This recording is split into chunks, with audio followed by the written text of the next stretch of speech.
نفس الشيء، ما عندناش مشاكل.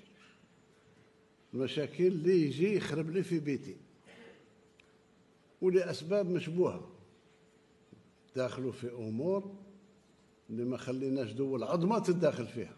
فين خليك أنت تدخل لي في أمور داخلية؟ لا، بقى في قدرك ورانا أشقاء، كاش مشكل. إذن كل هذه الأمور هذه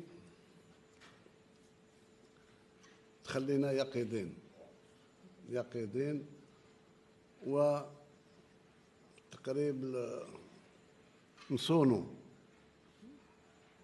العلاقات الطيبة والمحبة اللي بيننا وبين دول أخرى شقيقة وغير شقيقة، حتى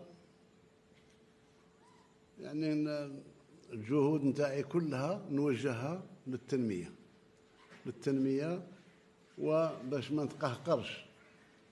والأمور هذه كلها مدروسة الحمد لله. منين ربي يفتح لك البصيرة، بعض الأمور اللي تبان صعيبة على الغير أنت تبان لك هينة، ماشي هينة ولكن في المتناول. اليوم حساب بسيط عند الناس ذو الألباب،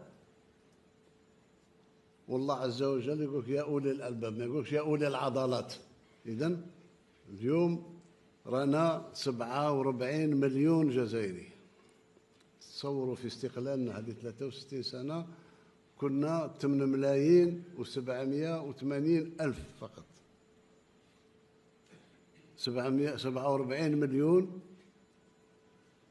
والآفاق نتاع الزيادات الديموغرافية اللي راها مدروسة ومتابعة تخلينا أن الجزائر 50 مليون من على 2.5 3 سنوات.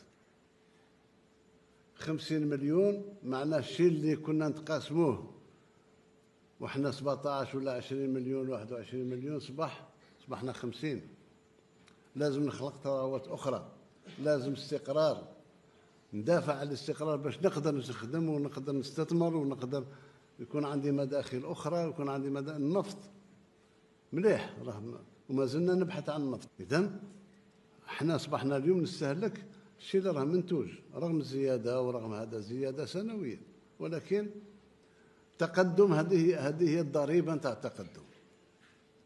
اليوم تشوفوا الجزائريين، كل الجزائريين 75% بالأقل منهم اللي ساكنين في أحياء حضرية في المدن ولا في القرى الكبار ولا كل عندهم الغاز دو فيل. أنا نستهلك النص تاع الغاز تاعنا راه يمشي استهلاك تاع الجزائريات والجزائريين. أنا نراجعوا في الأسعار تاع الصناعة اللي تستعمل الغاز. أنا ما نبيعلكش الغاز كيما نبيعها للمواطن. المواطن شيء وانت راك مصنع تجاري تخلص سعر آخر.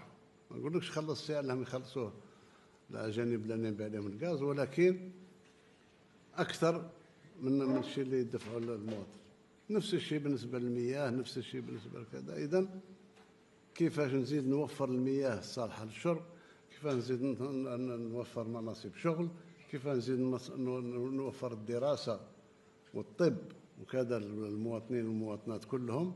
بالأخص أن احنا دولة اجتماعية وما نتخلاش على رسالة شهداء. هذه دستوريا الجزائر دولة اجتماعية، وهذه هي الرسالة اللي خلوها شهداءنا الأبرار.